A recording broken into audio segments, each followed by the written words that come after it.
어떻게 영상을 잘 보셨습니까? 네, 영상을 보시면서 여러분들이 신사 경내에서 한해구춤과 실제 경연대회장에서 한해구춤이 다르게 다가왔을 거라고 생각을 합니다. 자, 그럼 이 한해구춤이 어떠한 변화를 경험했는지 한번 살펴보도록 하겠습니다. 춤을 추는 춤꾼들의 구성은 과거 청년회 중심이었습니다. 그리고 청년회는 15세에서 25세의 미혼 남녀들로 이렇게 구성이 되어 있고요.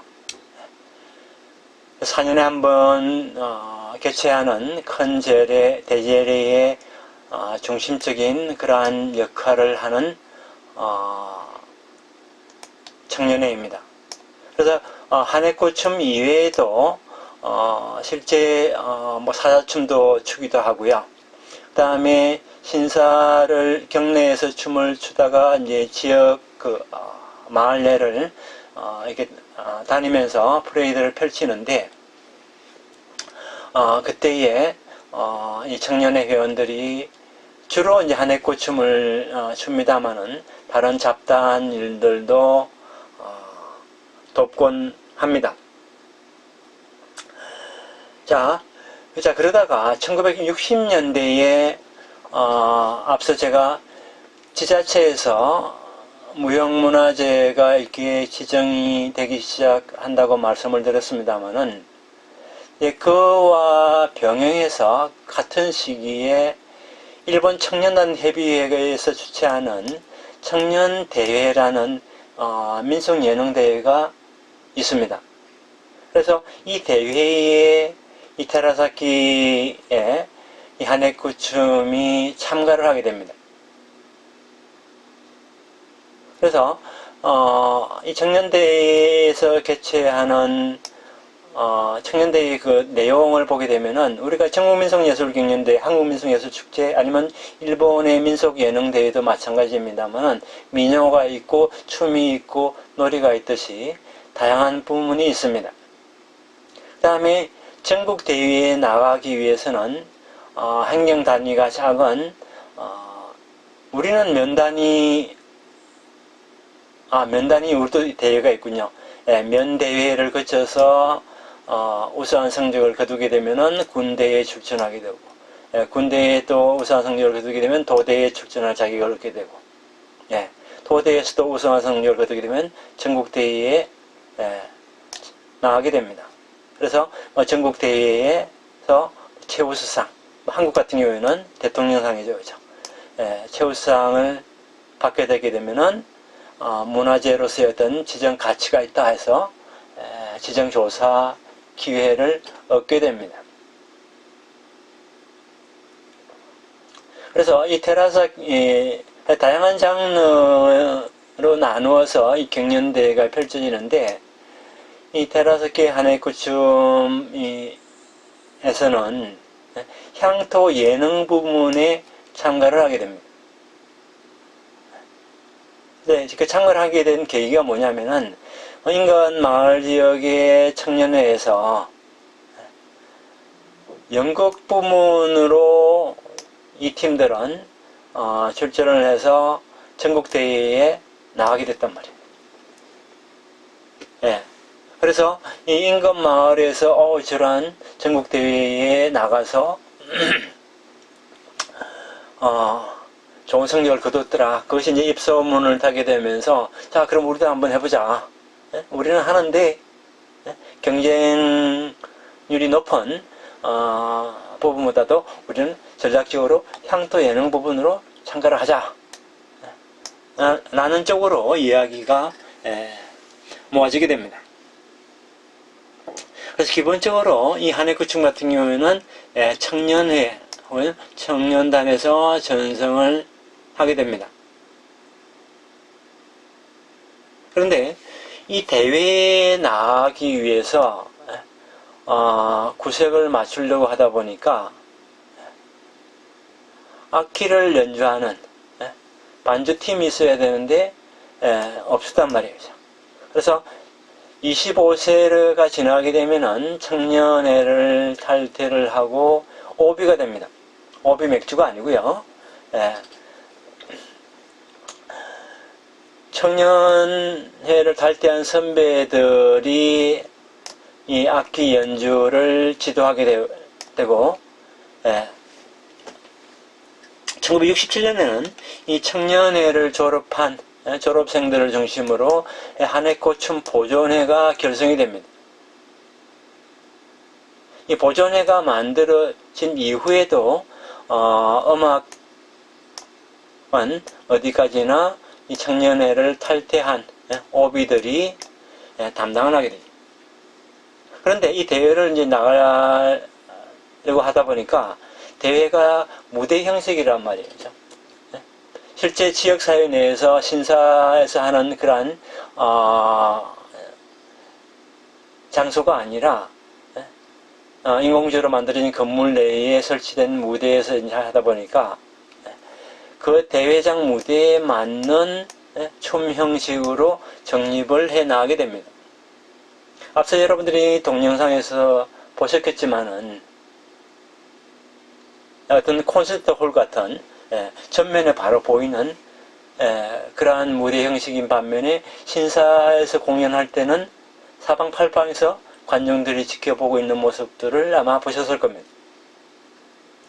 또 하나 공연 제한 시간입니다. 15분 내에 다 시작부터 끝까지 15분 내에 맞춰야 된단 말이에요. 그러다 보니까 지역사회 내에서 한해꽃춤뿐만이 아니라 사조춤도 등장하고 또 미코시라고 해서 신을 모시는 어떤 수레 같은 것을 끄는 그러한 부대 행사도 있는데 그러한 부대 행사 중에 일부였던 한해꽃춤을 따로 떼어내어서 이 대회에 출전을 하기 때문에 거기에 맞게끔 즉 이 시간에 맞게끔 내용을 변경해야 된단 말이에요. 여기에 이 한해꽃춤이 하나의 변화가 생기는 요인이 있다는 겁니다. 한국의 민속예술 축제의 전신이었던 민속예술경연대회도 마찬가지였고 일본의 민속예능대회도 마찬가지입니다. 놀이는 한국 같은 경우는 놀이는 요즘은 많이 줄어들어서 20분으로 했습니다. 70년대, 80년대, 90년대까지만 하더라도 놀이 같은 경우에는 45분 내에 끝내라. 하루 종일 마을에서 하루 종일 놀던 놀이가 45분으로 압축을 해야 돼요. 일본 같은 경우에도 음악은 몇 분, 무용은 몇 분 이런 식으로 시간이 딱 정해져 있다 보니까 엄청나게 내용을 압축을 해야 됩니다. 그러한 변화 양상이 나타나게 됩니다.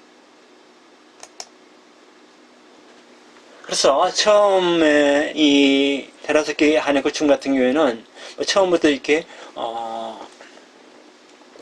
좋은 성적을 거두어서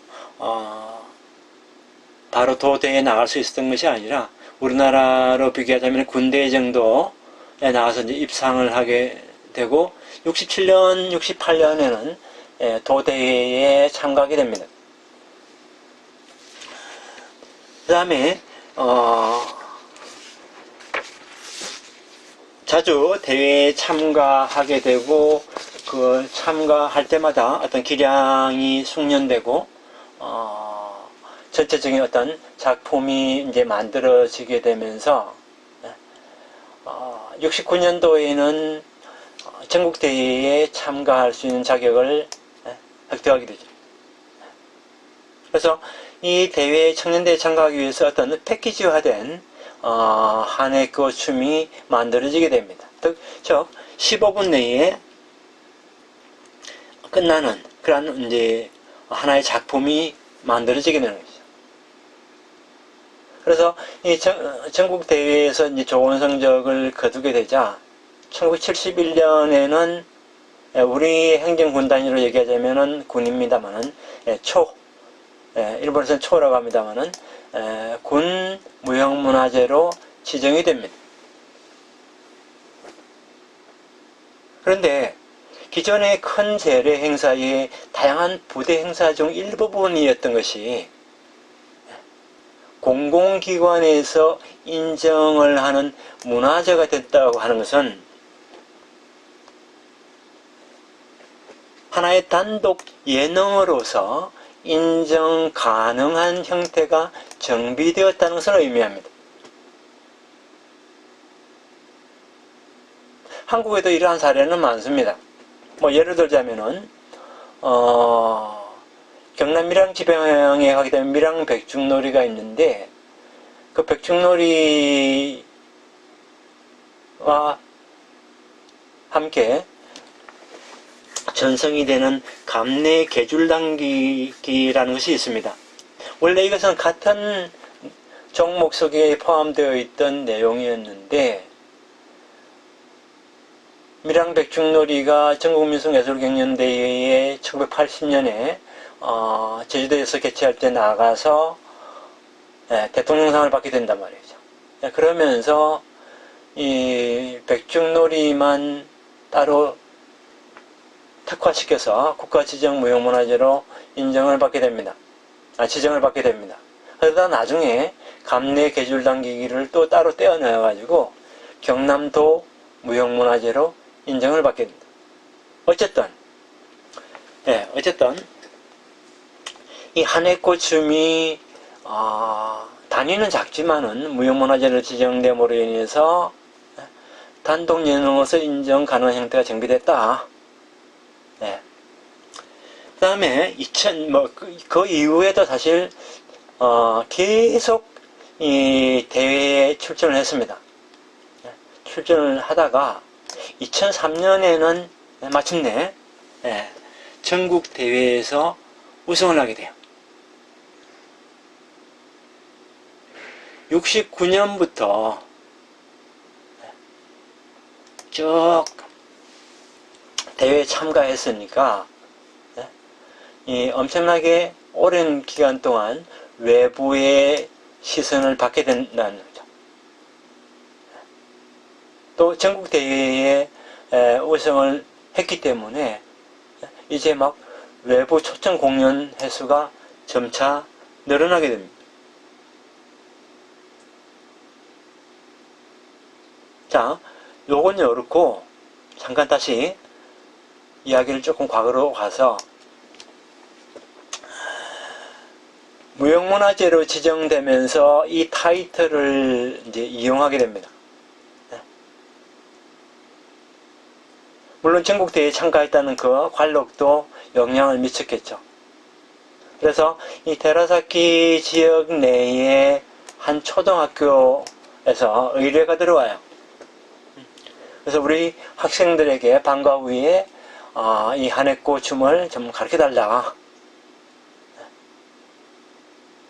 라는 얘기가 들어오게 됩니다. 근데 이 초등학교에는 사실 이 테라사키 지역 이외에 사는 아이들도 학생들도 다니고 있었단 말이에요. 그래서 이 얘기는 무슨 얘기냐면은 테라사키라는 지역 이외의 주민들에게도 가르칠 수 있는 그러한 기회가 마련됐습니다. 그래서 매주 이제 초등학생들을 지도를 방과후 학교에서 지도를 하게 돼요. 이게 점점 이제 입소문이 나면서 1995년에는 인근지역 초등학교 3개가 있는데 거기에서 이제 전수활동을 실시하게 되고요. 그래서 학교의 학생들을 무대로 한 그러한 전수활동이 점차 확대되어 갑니다. 지금은 군 무형문화재이기 때문에 군 전체 초, 중등학교에서 전수활동을 하고 있습니다.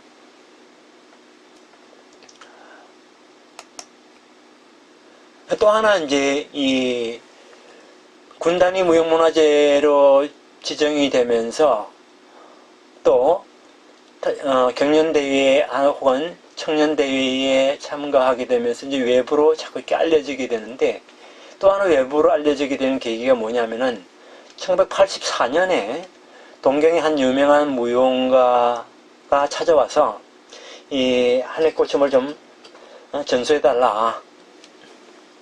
그래서 이 보존회에서 전수를 해줬습니다. 그렇게 되면은 이 동경에 거주하는 이 무용가가 동경에 자기 제자들에게 이 한해코 춤을 가르쳐야 되게 되죠. 그죠? 예. 그래서 이 동경에 있는 사람에게 춤을 전수한다는 것은 한해코 춤이 지역 주민으로부터 독립한 예능이 되었음을 보여줍니다. 그래서 이게 계기가 돼서 한 4년 뒤에 1988년에는 테라사키 지역 내에서 하는 큰 재래 행사 때 이 동경 무용가의 제자들이 한해코 춤에 동참을 하게 됩니다. 자, 여긴 보존회고 보호단체이기 때문에 제가 지난 강의에서 표로 작성해서 민속문화재와 국가지정 중요무형문화재의 그 단체의 성격에 대해서 말씀을 드렸던 점 기억을 해주시면 좋겠습니다. 예, 한해코 춤에 동참이 가능했다는 것은 뭐냐 하면은 이 단체의 가입 자격이 국가지정무형문화재는 상당히 엄격한데 반해서 예, 민속문화재 같은 경우에는 가입이 상당히 쉽다는 점 말씀을 드렸습니다. 네, 그 점 기억을 해두시고요. 자, 1970년대부터 80년대는 사실 한해코 춤이 형태를 갖추는 하나의 예능으로서 완성되어 가는 과정이었다.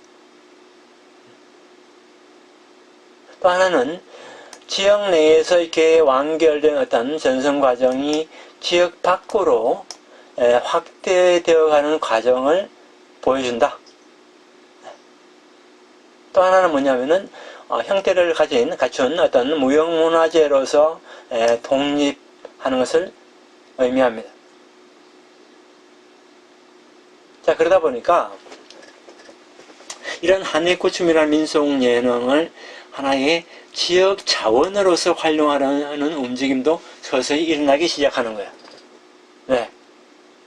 앞서 이 동경에 사는 무용가가 오기도 하고, 지역 내의 초중고등학교에서 배우려고 하기도 하고, 뿐만 아니라 외부에서 이 한해코 춤이 알려지게 되자 이것을 배우려고 하는 개개인들이 모여들기 시작을 한단 말이에요.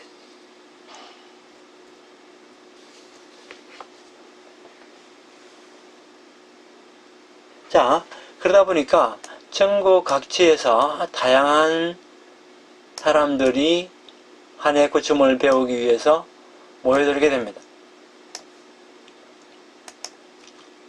그래서 지역 자원으로서 변화하는 한해코 춤. 앞서 큰 재래가 4년에 한 번씩 개최된다고 말씀을 드렸습니다. 그런데 이 4년에 한 번 개최되는 것을 외부에서 많은 동호회 회원들이라든지 동경의 무용가 제자들이라든지 많은 사람들이 오다 보니까 이 축제를 한번 개최를 하자, 페스티벌을 한번 개최하자. 그래서 따로 무형문화재로 지정이 되어 있기 때문에 독립된 예능으로서 인정을 받았기 때문에 매년 이 한해코 춤을 추는 형식으로 바뀌어 가게 됩니다. 그래서 해를 거듭하면서 많은 참가자들이 모여들게 되고 축제로서 성공의 가도를 달리게 됩니다. 근데 문제는 뭐냐면은 누구에게 있어서의 성공인가 하는 점입니다. 테라사키 마을에 있는 보존의 회원들의 성공인가? 아니면 전국에서 모여드는 춤꾼들, 이 한해코 춤을 추는 춤꾼들이 모여서 하는 이 축제가 축제를 구성하는, 축제를 이끄는 단체가 성공을 한 것인가? 그러한 문제점이 제기가 됩니다.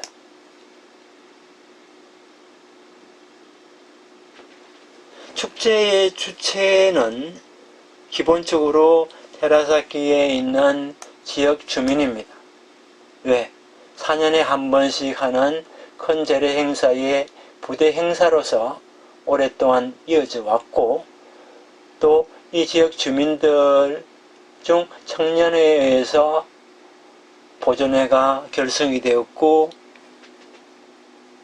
1960년대 말부터 청년대회에 참가하기도 하고, 전국 민속예능대회에 참가하기도 하고 해왔단 말이죠. 그런데 80년대에 외부 단체가 많이 들어오게 되고, 많은 외부인들 많이 들어오면서 축제에 수천 명이 넘는 출연자들이 등장하게 됩니다. 그리고 2015년의 경우에 그러다 보니까 마을 내의 주민들 혹은 자원봉사자만으로는 사실 이 수천 명의 사람들을 다 대응하기가 어려워졌어요. 그래서 2015년에는 테라사키 시에 시에 전담 사무국을 설치하게 됩니다. 그래서 축제 실행위원회가 설치가 되고 행정기관이 적극적으로 관여하게 돼요. 그 이전인 2010년에는 실행위원회가 있었는데, 여기에는 주로 이 테라사키 지역 내의 상공회가 주최를 해왔고, 그 다음에 매년 이 축제를 하네코춤 페스티벌을 개최를 해왔단 말이에요. 그래서 이 지역 내에 있는 상공회만으로는 안 되기 때문에 시 행정기관인 시의 도움을 받아서 시가 적극적으로 관여를 하게 됩니다. 자, 그러면 여기서 잠시 이 하네코춤 페스티벌이 어떤 것인지 그 내용을 동영상으로 보도록 하겠습니다.